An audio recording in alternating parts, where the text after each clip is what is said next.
هنبدأ مع بعض النهارده في تالت درس في المنهج واللي هو اسمه function notation. الدرس ده معتمد على الدرس اللي قبله اللي هو كان بيتكلم عن ايه؟ الايكويجن، الفانكشن والريليشن. تمام. عرفنا يعني ايه فانكشن وعرفنا يعني ايه ريليشن وتعرفنا على الحاجات دي وحلينا عليها اسئله كتير، ولو ما شفتش الفيديو ارجع هتلاقيه موجود في البلاي ليست بتاعت ميدل 2 سكند ترم. تمام. هناخد النهارده مع بعض الدرس الثالث اللي هو اسمه فانكشن نوتيشن. كلمه فانكشن نوتيشن دي او اولا كده فانكشن نوتيشن، الفانكشن نفسها هتلاقي شكلها اتغير، هتلاقي لما يجي يعرفك بيها شكلها متغير. يعني ايه؟ يعني هو كان بيقول لك ان اكس ايكوال كذا او واي ايكوال حاجه اكس بلس واي، واي ايكوال مثلا اكس بلس 3، واي ايكوال كذا. هنا مش هيقول لك واي ايكوال، لا هو هيقول لك اف اكس. اف اكس دي لما تيجي تقراها تقراها فانكشن اكس. فانكشن اكس مثلا ايكوال 7 اكس بلس 3، فده معناه ان الواي ايكوال 7 اكس بلس 3. يعني انت عايز تقول لي ان هي كلمه فانكشن اكس دي هي الواي؟ اه بالظبط كده، انا عايز اقول لك ان كلمه فانكشن اكس دي هي الواي اهو. بص كده هتلاقي كاتبها لك اهو، فانكشن اكس هي الواي، بدل ما هيقول لك واي ايكوال هيقول لك فانكشن اكس ايكوال. ودي عرفناها برده في المره اللي فاتت. طيب هنا كل اللي هتعامل معاه هيكون فانكشن. اعرف منين؟ هتلاقيه عامل لك كده اف نقطتين اكس سهم واي. دي معناها ايه؟ معناها ان x is a function from x to y. f is a function from a from x to y. يبقى هو كل اللي هيديهولي هيكون function. تمام. عرفنا احنا المره اللي فاتت يعني ايه function. تمام. طيب تعالى كده نتعرف مثلا على function اللي هو مديها لي هنا. يقول لي ان f x equal to x. دي معناها ايه؟ كانك عندك مكنه او آلة زي دي كده. بص كده، شايف المكنه اللي عندنا دي؟ المكنه دي انا بدخل لها الفانكشن، بدخل لها ال 2x، يعني 2 تايمز حاجه هنا تحط تايمز الاكس، يطلع لي الرقم بتاع الواي اللي هو الاوت. يعني كده، يعني انا كاني مكنه بحط لها خيط بتطلع لي قماش، بحط لها مش عارف ايه بتطلع لي، يبقى عربيه بتحط لها بنزين بتمشي. تمام. نفس الفكره هنا، انت بتحط للمكنه ايه؟ 2x تطلع لك اف اكس. يعني انت عايز تقول لي ايه؟ انا عايز اقول لك ان انا دلوقتي لما اجي اطلب منك مثلا، انا مديك ان فانكشن اكس ايكوال تو اكس زي ما انت شايف كده، جيت قلت لك انا عايز فانكشن 1. ايه فانكشن 1 دي؟ يعني شيل الاكس وحط مكانها 1. يعني ايه شيل الاكس وحط مكانها 1؟ اشيل اكس منين في دي بقى؟ اه يبقى تقول لي يبقى فانكشن 1 ايكوال 2 تايمز 1 اللي هي ايكوال 2. يعني شلت الاكس وحط مكانها ايه؟ حط مكانها 1. قلت لك انا عايز فانكشن 2، شيل الاكس وحط مكانها 2.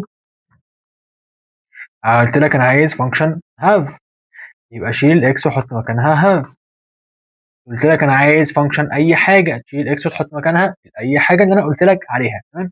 يبقى انا هنا كل اللي بعمله ان انا بشيل اكس واحط مكانها الرقم اللي هو قاله، شيل اكس واحط مكانها الرقم اللي هو قاله. تمام. واعوض بالكالكوليتر او اعوض بدماغي واشوف الناتج هيطلع كام. تمام. طيب نشوف كده اكزامبل عليها ونشوف الدنيا بتبقى ماشيه ازاي اهو. لو مشيت بنفس الطريقه اللي انا بقول لك عليها، ان انت بتشيل الاكس وتحط مكانها الرقم اللي هو عايزه، هتلاقي الموضوع ماشي معاك زي السكينه في الحلاوه.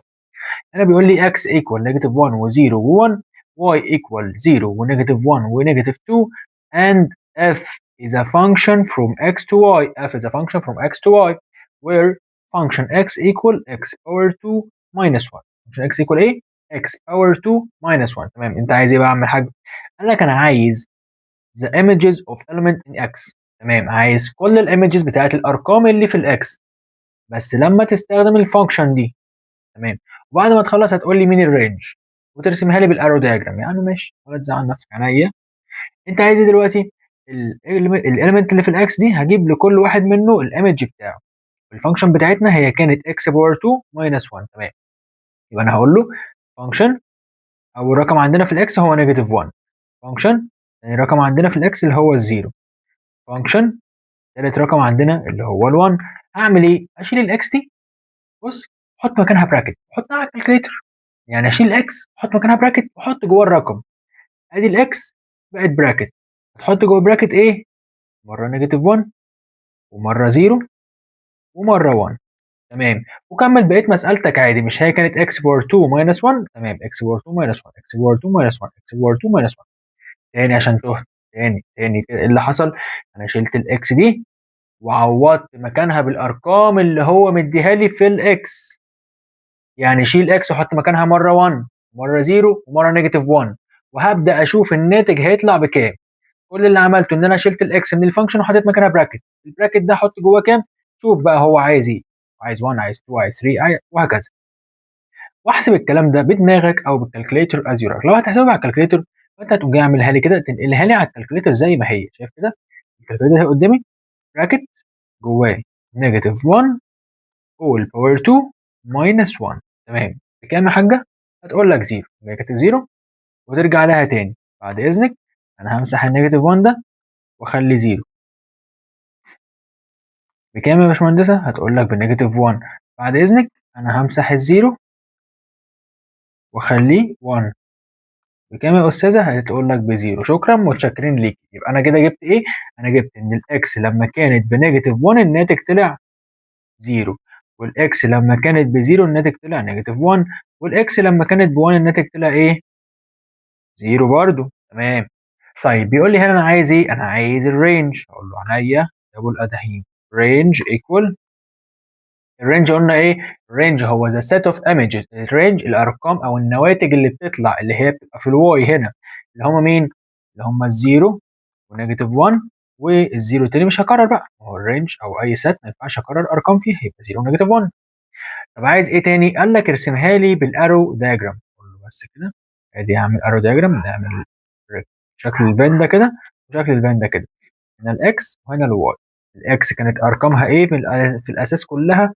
اللي هم نيجاتيف 1 و0 1، والواي ارقامها كلها 0 ونيجاتيف 1 ونيجاتيف 2. واشوف هي راحت لمين. النيجاتيف 1 راحت لمين؟ راحت للزيرو. بتعمل لي سهم كده رايح للزيرو. والزيرو راحت لمين؟ للنيجاتيف 1. وال1 راحت لمين؟ للزيرو برضو. بس كده تمام. واحده كمان يا عم الحاج. اه والله بس كده خلاص الدرس خلص. على فكره الدرس خلص والله، ما فيهوش اي حاجه.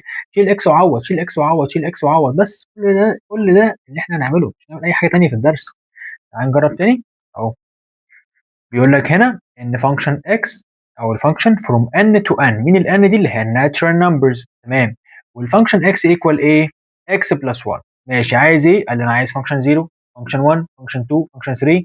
ولما تخلص ارسم لي الكلام ده على الجرايد اللي هو الكارتيزيان يعني. يبقى انا هنا هقول له حاضر فانكشن 0، فانكشن 1، فانكشن 2، فانكشن 3. اعمل ايه؟ شيل الاكس وحط 0، شيل الاكس وحط 1، شيل الاكس وحط 2، شيل الاكس وحط 3 وخلصانه يا ايه يا باشمهندس. يبقى هنا الاكس هحط مكانها ايه؟ 0 بلس 1. اشيل اكس فين بس؟ معلش كده هنا، هي دي الفانكشن بتاعتنا اكس بلس 1. يبقى 0 بلس 1، بعد كده 1 بلس 1، بعد كده 2 بلس 1، 3 بلس 1. واكيد طبعا مش محتاج كالكوليتر تحسب الحاجات دي. 0 بلس 1 يبقى 1، 1 بلس 1 يبقى 2، 2 بلس 1 يبقى 3، 3 بلس 1 يبقى 4. شكرا حسبتهم. يبقى لما كانت الاكس بزيرو الناتج طلع 1، ولما كانت الاكس ب1 الناتج طلع 2، ولما كانت الاكس ب2 الناتج طلع 3، ولما كانت الاكس ب3 الناتج طلع 4. ماشي، عايز ايه تاني؟ قال لك ارسم الكلام ده في الكارتيجن دياجرام. يبقى نعمله في الكارتيجن. تمام. وعايز ايه تاني؟ represent the element of the function و what is the range. الرينج بتاعنا هيكون ايه؟ نكتب الرينج اللي هو الايمجز اللي طلعت معانا اللي هم 1 و3، 1 و2 و3 و4. تمام. عايز ايه؟ عايز الكارتيجن. يا عم الكارتيجن اهو. جاي مسطر له كده كراستك. طبعا يبقى معاك كراسة جراف. اتفضل. من هنا هنستخدم ايه؟ كراسة الجراف اهي، نعتبر ان دي كراسة جراف اهو. وهقوم جاي مسطر البتاعة دي، وهنا الزيرو طبعا.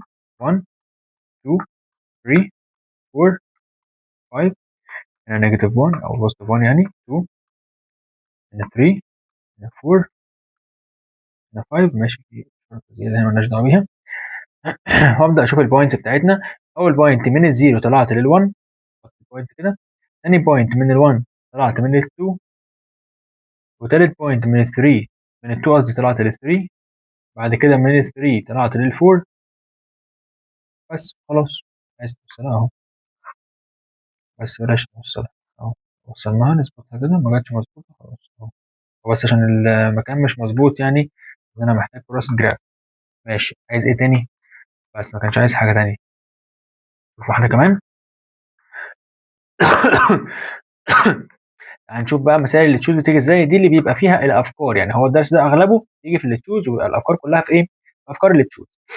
يبقى هنا if function x equal x power 2 minus x minus 2 what is the value of negative 3 function negative 3 يعني يبقى اشيل x واحط مكانها ايه negative 3 قلت لك هتمسك الكالكوليتر ادي كده النيجاتيف 3 اهي function negative 3 كأن عندي المكنه اهي الاله اهي هطلع منها دي واحط مكانها 3 دي احط مكانها 3 تمام يبقى انا هشيل الاكس باور 2 احط مكانها نيجاتيف 3 باور 2 ماينس نيجاتيف 3 ماينس 2 شلت اي اكس حطيت مكانها براكت بس حط براكت وحط الرقم جواه حط براكت وحط الرقم جواه عليها باور 2 حط الباور 2 عليها ماينس حط الماينس ايا كان اللي موجود انقله زي ما هو والكالكوليتر شغاله معاك يا باشا ما اثرتش تفتح الكالكوليتر تقول لها ادي يا ستي نيجاتيف 3 اول باور 2 ماينس براكت تاني جوه نيجاتيف 3 ماينس 2 بكام يا باشمهندسه هتقول لك ب 10 اقول لها شكرا مع السلامه اللي بعده function x equal x باور 2 minus root 3x عايز ايه انا عايز function negative root 3 اقول له بس كده function negative root 3 يبقى اشيل x واحط مكانها ايه بقى سمعني x واحط مكانها negative root 3 تمام يبقى هنا negative root 3 all power 2 minus root 3x يبقى root 3 times negative root 3 والحسابه ايه الحسابه بتحسب الكالكوليتر يا عم وقول لها الناتج بكام ادي نيجاتيف وادي روت 3 اقفل البراكت all باور 2 ماينس روت 3 تاني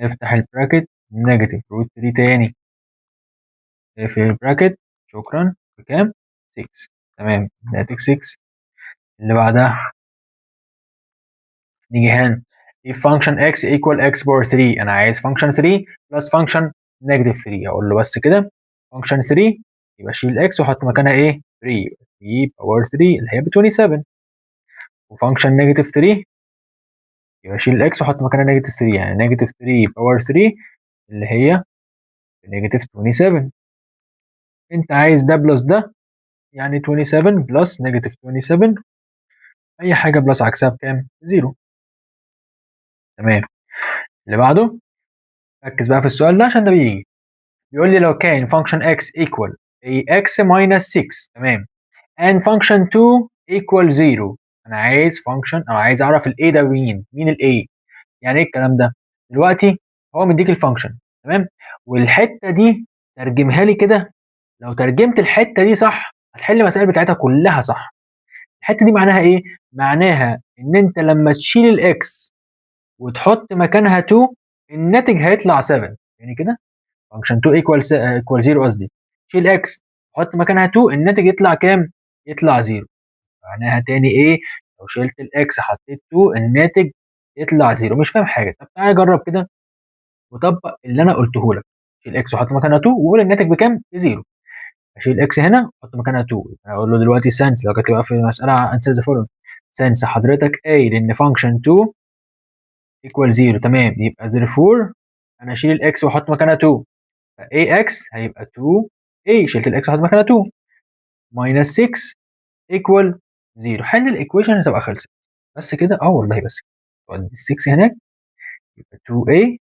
equal positive 6 اعمل divided 2 يطلع ال a equal 3 مع السلامة باي باي يبقى 3 تاني كمان واحدة اهي كمان واحدة function x equal 4x plus k تمام and function 2 equal 15 يعني ايه شيل الاكس وحط 2 الناتج يطلع 15 شيل الاكس وحط 2 الناتج يطلع 15 يبقى دي كده معناها شيل الاكس وحط 2 الناتج يطلع 15 اتكلم مع الفانكشن كده هتحل معاك الدنيا تمام يبقى انت عايزه ايه قالت لك هتحط مكان الاكس 2 الناتج هيبقى بكام هيطلع ب 15 قول لها بس كده تعالى نجرب شيل الاكس دي وحط مكانها 2 يبقى 4x معناها 4 times 2 بلس الk الناتج ب 15 تمام وابدا حل الايكويشن بقى 4 times 2 ب 8 بلس k equal 15 مين مزعل الk ال 8 وادي ال 8 هناك بالماينس يبقى k equal 15 minus 8 اللي هي equal 7 تمام تمام تعالى تاني كده واحده كمان اهي زيها بيقول لك ايه هنا بيقول لك ان function x equal x power 2 minus 3x تمام انا عايز function 0 يكون equal function 3 prove that function 0 equal function 3 بتيجي برضو على فكره كتير والله المسائل دي ومسائل تافهه جدا وبتتحل في ثواني يعني، بس ايه اللي يشغل دماغه. هنا انت اول طلب عايزه ايه؟ اثبت ان فانكشن 0 ايكوال فانكشن 3. تمام يا عم. طب ما تجيب فانكشن 0 في خطوه وجيب فانكشن 3 في خطوه وشوف هل هم ايكوال ولا مش ايكوال زي ما الراجل عايز. فانكشن 0 يعني ايه؟ يعني شيل الاكس وحط مكانها 0. شيل ده حط 0، شيل ده حط 0، ف0 ماينس 0 ايكوال 0. بس اكتبها لي 0 باور 2 ماينس 3 تايمز 0 يعني ايكوال 0. طب فانكشن 3 يبقى 3 باور 2 ماينس 3 تايمز 3. 3 باور 2 9 و3 تايمز 3 9 يبقى 9 ماينس 9 برضه 0. طب مش ده كده طلع ايكوال ده؟ خلاص خلصت. بقول له from 1 and 2 therefore function 0 equal function 3. معلش اكتب خطوتين كده، ما سؤال ب3 درجات، ما تبقاش بخيل. سؤال ب3 درجات ما تكسلش، اكتب فيه ستابس، ما تعمليش كده اي حاجه وخلاص ده 0 ده 0 وخلاص. لا، اكتب لي ستابس عشان اديك درجه. ما تبخلش عليا بالستابس عشان ما نبخلش عليك بالدرجات. ماشي. طيب نمبر 2 بيقول لي انا عايز the value of 2 function 4 plus 4 function 2. تمام يا عم، تمام يا عم، ماشي. 2 function 4 يبقى ادي 2 بره، وفانكشن 4 اهي، اشيل اكس واحط مكانها 4. تمام. يبقى 2 اهي، فانكشن 4 اللي هي شيل اكس دي، افتح براكت كبير كده اهو عشان 2 معموله تايمز اللي بره، حط مكان الاكس 4. 4 باور 2 ماينس 3 تايمز 4 بكام الكلام ده؟ ادي 2 بره والبراكت اهو. 4 باور 2 ب 16، 16 ماينس دول ب 12 يبقى 16 ماينس 12 يعني بكام الكلام ده؟ 2 تايمز 4 اللي هو ايكوال 8. تمام. بعد كده قال لك عايزها بلس مين؟ 4 فانكشن 2. 4 فانكشن 2 يبقى اركن ال 4 بره وشيل الاكس احط مكانها 2. يبقى 2 باور 2 ماينس 3 تايمز 2. تمام. 2 باور 2 اللي هي ايكوال 4. سيب ال 4 اللي بره زي ما قلنا يبقى هنا 4 ماينس 3 تايمز 2 اللي هي 4 برضه 6 قصدي. يبقى 4 تايمز نيجاتيف 2 تايمز نيجاتيف 2 اللي هو ايكوال نيجاتيف 8. انت عايز ايه؟ انا عايز ده بلس ده. يبقى 2 function 4 plus 4 function 2 equal 8 plus negative 8 يعني equal 0. والله لو انت ماشي بالمبدأ اللي قلنا عليه هتلاقي الدنيا سالكة. ايه المبدأ اللي احنا قلنا عليه؟ اربط الحمار مطرح ما يحب الحمار. انت عايز ايه؟ مطرح ما يحب صاحبه. انت عايز ايه؟ احط الفانكشن ب 4. تمام. يبقى شيل اكس وحط مكانها 4. انت عايز ايه؟ احط الفانكشن ب 2. شيل اكس وحط مكانها 2. تمام. يبقى هنا فانكشن اكس هي كانت اكس باور 2 ماينس 3 اكس. تمام. انت عايز 2 فانكشن 4 يبقى شيل اكس وحط مكانها 4. تمام اهو. وال2 اللي بره دي ركنها دلوقتي، اعملها تايمز الناتج. الناتج بكام؟ اعملها تايمز ليه. حسبت ده كله طلع بايه؟ عايز ايه تاني؟ انا عايز 4 فانكشن 2 يبقى ال4 اهي بره وشيل اكس احط مكانها 2. تمام. عوض طلع برده بنيجاتيف 8. انت عايز ايه اصلا؟ كنت عايزهم بلس بعض. يبقى ده بلس ده حاضر بزيرو. خلاص خلصت. واحدة كمان. اها. يقول لك ان هنا function x equal to x power 2 minus 12. عايزك تشتغل معايا كده ايه وحركها شوية. اول حاجة انا عايز function root 6 يكون equal function negative root 6. تمام. function root 6 يعني ايه؟ يعني شيل الاكس وحط مكانها root 6. 2 x power 2 يبقى 2 times root 6 power 2 بكام يا عم الحاج؟ ده هيطلع معاك ب 6، ف 2 تايمز 6 ب 12. تمام. عايز ايه تاني؟ فانكشن نيجاتيف روت 6. نفس الكلام ادي 2 اهي. لا ثواني معلش، في ماينس 12 اصلا فيها. ماينس 12 احنا قلنا ده ب 12، ف 12 ماينس 12 بزيرو. طب هنا 2 فانكشن نيجاتيف روت 6 والباور 2 برضه ماينس ال 12 بتاعت الفانكشن، يبقى انا عوضت هنا. تمام. ده برضو بنفس ال 12، ما هو روت 6 هو عليها باور 2 فالباور هيشيل النيجاتيف. تمام. يبقى 12 ماينس 12 ايكوال 0. او ممكن احسبها على الكالكوليتر لو هتتلخبط، احسبها على الكالكوليتر. تعوض كده تحطها على الكالكوليتر، تعوض تاني تحطها على الكالكوليتر. ده طلع بزيرو ده طلع بزيرو، يبقى هتقول لي ايه؟ therefore ان فانكشن 6 روت 6 يعني ايكوال فانكشن نيجاتيف روت 6. تمام قوي. كده نمبر 1 وده نمبر 2 بس عرفني. طب عايز ايه تاني؟ 3 فانكشن روت 2 بلس 2 فانكشن روت 3. تمام. احسب ده بخطوه وده بخطوه واعمل لهم بلس، ما تتكسلش وما تعملهاش كلها مره واحده عشان ما تتلخبطش. تمام. ممكن احسبها لك في خطوه واحده عادي بس هتتلخبط، فنمشيها واحده واحده واحنا مش خاسرين حاجه وكله من درجاتنا، بدل ما احسبها كلها مره واحده واتلخبط في اشاره فالمساله كلها تبوظ والدرجه كلها تروح. لكن خطوه بنص الدرجه وخطوه بالنص التاني خلاص اخدت نص الدرجه لو انا اتلخبطت في واحده. تمام. خليك معايا بالمنطق ده عشان ما تقلش في الدرجات وترجع تقول او انا غلطت في ايه، تبقى اشاره صغيره خالص مبوظت لك كل حاجه. تمام. طب هنا انت الفانكشن بتاعتنا كانت 2 x باور 2 minus 12. تمام. انا عايز ايه؟ انا عايز 3 فانكشن روت 2. تمام. يبقى 3 اهي بره تايمز اللي هيطلع لي منين؟ من فانكشن روت 2 اللي هي 2 براكت x هخليها روت 2 اهي باور 2 minus 12. احسب الكلام ده يا عم، معايا اهي الكالكوليتر، مكسل تحسبها؟ ادي يا عم الكالكوليتر، ادي 2 براكت روت 2 باور 2 اقفل البراكت اول باور 2 minus 12 بكام ده؟ بنيجاتيف 8 وفي 3 بره يبقى 3 تايمز نيجاتيف 8. هتقول لي ما حسبتهاش كلها ليه؟ يا عم ما تكسلش يا عم، احسب خطوه زياده يطلع معاك بنيجاتيف 24. طيب عايز ايه تاني؟ انا عايز 2 فانكشن روت 3. يبقى 2 اهي بره البراكت اهو، اشيل الاكس واحط مكانها روت 3 نفس اللي هنا بالظبط، بس بدل ما روت 2 هتبقى روت 3. واحسب يا عم، ده هيكنسل ده يطلع ب 3. 3 تايمز 2 ب 6. طب 6 ماينس 12 يبقى نيجاتيف 6 ماينس 12 يبقى نيجاتيف 6 تايمز ال 2 اللي هنا يبقى نيجاتيف، يبقى 2 تايمز نيجاتيف 6 اللي هو بنيجاتيف كام؟ نيجاتيف 12. عايز ايه بقى؟ انا كنت عايز 3 فانكشن 2 اللي انت جبته ده تعمله لي بلس 2 فانكشن روت 3 يبقى نيجاتيف 24 بلس نيجاتيف 12 اللي هو يطلع بنيجاتيف 36. شكرا. كده يبقى الدرس خلص على فكره. هنحل مع بعض كده شويه افكار من كتاب المعاصر، هتفتح معايا في اكسرسايز هتلاقيهم بنفس الترتيب اللي انا عامله لك. تمام. يلا بينا. اول واحد معانا اهو بيقول لي a function from r to r. انا عندي فانكشن من الار للار، من الريل نمبر للريل نمبر. تمام. مالها الفانكشن دي؟ هي واحده اسمها 3 minus 2x والثانيه اسمها x power 2 minus 4. عايز ايه حضرتك؟ انا عايز فانكشن نيجاتيف 2 فانكشن 0 وفانكشن هاف هنا وهنا.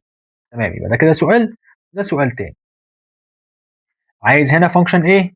فانكشن نيجاتيف 2 فانكشن 0 فانكشن هاف. اعمل ايه؟ شيل الاكس وحط مكانها نيجاتيف 2، شيل الاكس وحط مكانها 0، شيل الاكس وحط مكانها هاف. يبقى فانكشن نيجاتيف 2 اشيل الاكس دي واحط مكانها نيجاتيف 2. 3 ماينس 2 واحط براكت جواه نيجاتيف 2. 3 ماينس 2 براكت احط جواه 0. 3 ماينس 2 واحط براكت احط جواه هاف. والكالكوليتر شغاله ما اثرتش. يعني الكالكوليتر 3 ماينس 2 وافتح براكت احط جواه نيجاتيف 2 في البراكت بكام؟ ب 7. ارجع امسح النيجاتيف 2 حط مكانها 0. ها خليها 0 يبقى 3. ارجع امسح الزيرو وخليها هاف، هاف اللي هي 0.5 يعني، يطلع الناتج 2 بس. شكرا. يبقى هنا نفس الكلام فانكشن نيجاتيف 2 يبقى x باور 2 اللي هو نيجاتيف 2 all باور 2 ماينس 4. فانكشن 0 اللي هو نيجاتيف 2 نيجاتيف 0 بقى 0 باور 2 ماينس 4. فانكشن هاف اللي هو هاف باور 2 ماينس 4. وعلى الكالكوليتر يا باشمهندس هتحسب الفاليو بتاعت كل واحده. تمام. اللي بعدها نفس الفكره، يقول لي هنا لو كانت فانكشن x equal negative 3x plus 4. انا عايز فانكشن negative 2 plus فانكشن 2. تمام. ادي هي اول واحده اهي فانكشن negative 2 plus فانكشن 2. ممكن نحسبها في خطوه وممكن نحسبها في خطوتين. لو هتحسبها في خطوتين تعمل ده تعمل ده وتعمل لهم ايه بلس. تعالى نعملها في خطوتين عشان الناس ما تتلخبطش، بس خطوه واحده. فانكشن نيجاتيف 2 لوحدها يبقى نيجاتيف 3 براكت جوه نيجاتيف 2 بلس 4، بشيل اكس واحط براكت بس. فانكشن 2 يبقى نيجاتيف 3 براكت جوه 2 بلس 4. بكام ده وبكام ده؟ ده هيبقى نيجاتيف 3 تايمز نيجاتيف 3 اللي هو بوزيتيف 6 بلس ال 4 اللي هنا يعني ايكوال 10. ده هيبقى نيجاتيف 3 تايمز 2 اللي هو نيجاتيف 6 بلس ال 4 اللي هنا اللي هو يطلع بكام؟ بنيجاتيف 2. انت عايز ده بلس ده، بقول له تمام. فانكشن 2 بلس فانكشن نيجاتيف 2 ايكوال 10 ماينس 8 او 10 بلس نيجاتيف 8 يعني. بلس نيجاتيف 2 قصدي اللي هي ايكوال 8. يبقى اول واحده طلعت ب 8. ثاني واحده قال لك انا عايز 3 فانكشن 5 بلس 5 فانكشن 3. تمام، ادي تاني واحده اهي. 3 فانكشن 5 يبقى 3 بره، عمل تايمز البراكت، شيل الاكس وحط 5 يبقى نيجاتيف 3 براكت 5 بلس 4 والحسابه بتحسب. طب 5 فانكشن 3 يبقى شيل الاكس وحط مكانها 3، ادي ال 5 بره. نيجاتيف 3 براكت جوه 3 بلس 4 في البراكت والحسابه بتحسب. نحسب الاولاني ونحسب التاني. ده هيبقى نيجاتيف 15 بلس 4 يعني نيجاتيف 15 و4 اللي هو هيطلع بنيجاتيف 11 تايمز 3 يبقى نيجاتيف 33. طب ده هيبقى نيجاتيف 9 بلس 4 اللي هو يطلع بنيجاتيف 5 يعني نيجاتيف 25. اعمل الاتنين بلس بعض يبقى اقول له 3 فانكشن 5 بلس 5 فانكشن 3 معناها نيجاتيف 33 بلس نيجاتيف 25 اللي هو يطلع معانا نيجاتيف 58. تمام تمام. اثبت لي اللي بعدها. prove that ان function 2 minus 3 function 1 equal 0. يبقى انا هعمل ايه؟ هجيب function 2 في خطوه واجيب 3 function 1 في خطوه، بعد كده هعمل الفانكشن 2 دي minus 3 function 1. تمام تمام. يلا بينا. function 2 يعني شيل الاكس وحط مكانها 2، فهنا 2x يبقى 2 times 2 minus 1. اللي بعدها 3 بره function 1 يعني شيل الاكس وحط مكانها 1، يبقى اهي البراكت اهو، وهيبقى هنا ايه 3 او 2 times 1 minus 2 times 1 اللي هي شلت الاكس وحط مكانها 1 minus ال 1. تمام. نحسب ده بقى. اول واحده 2 times 2 4 و4 minus 1 3. ثاني واحده 3 بره اهي ماليش دعوه بيها. احسب لي اللي جوه البراكت 2 times 1 يعني 2 minus 1 يعني 1 يبقى 3 times 1 ايكوال برضه 3.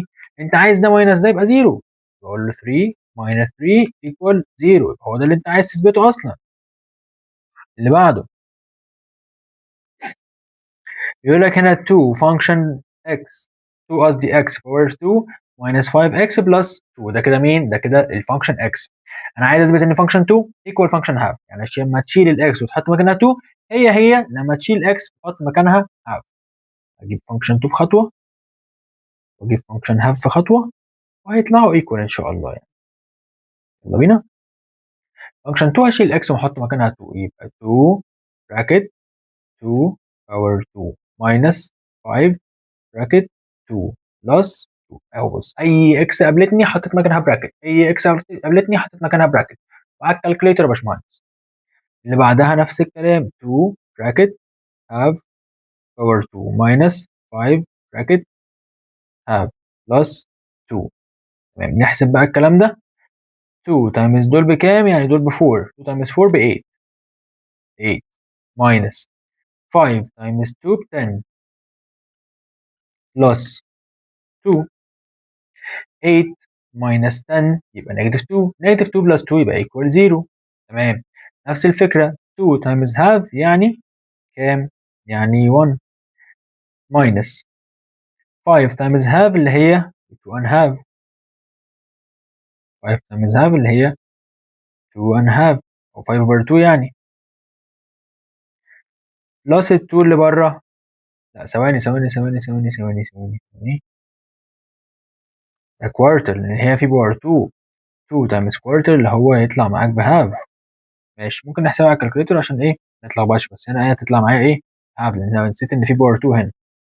ماينس 5 تايمز هاف اللي هي 5 اوفر 2 بلس 2. نحسب الكلام ده كله على الكالكوليتر يطلع معاك برضه بزيرو. هنشوف اهو هاف اللي هو 0.5 يعني هاف ماينس 5 اوفر 2 بلس 2 بكام؟ بزيرو. يبقى from 1 and 2 ده equal ده from 1 and 2. therefore لما جبت function 2 طلع equal function half. طيب تاني طلب قال لك انا عايز 4 function 3 plus 3 function 4. تمام، ادي 4 function 3 يعني شيل x وحط مكانها 3 وفي 4 مرميه بره. ادي ال 4 اللي مرميه بره تايمز البراكت شيل الاكس وحط مكانها 3 يبقى 2 براكت حط جواها 3 باور 2 ماينس 5 براكت حط جواها 3 بلس 2 اقفل البراكت. عايز مين تاني؟ انا عايز 3 فانكشن 4 يبقى 3 بره وافتح البراكت 2 براكت احط جوه 4 باور 2 ماينس 5 براكت احط جوه 4 بلس 2 اقفل البراكت. احسب يا باشمهندس. يبقى هنا 4 اهي بره تايمز احسب لي دول. ادي الكالكوليتور وادي 2 تايمز 3 باور 2 ماينس 5 تايمز 3 بلس 2 كام؟ ب 5. 4 تايمز 5 ده كده أول واحدة اللي هي بكام؟ ب 20. نفس اللي احنا عملناه بس نرجع نمسح ال 3 وتخليها 2 اهي بقى، خليها قصدي 4 هنا، خليها 4 اهي، خليها برضو هنا 4. كام ده؟ 14. يبقى الناتج هنا 3 تايم 14. 3 تايمز 14 اللي هو بكام؟ اللي هو 42. بس انا عايز ده بلس ده، يبقى اقول له 4 فانكشن 3 بلس 3 فانكشن 4 اللي هو 20 بلس 42 اللي هو equal 62. شكرا مع السلامة. يبقى كده احنا خلصنا تالت درس عندنا في المنهج، وإن شاء الله هتلاقيني منزل لك على طول الدرس بتاع اللينير فانكشن والكونستانت فانكشن قريب قوي.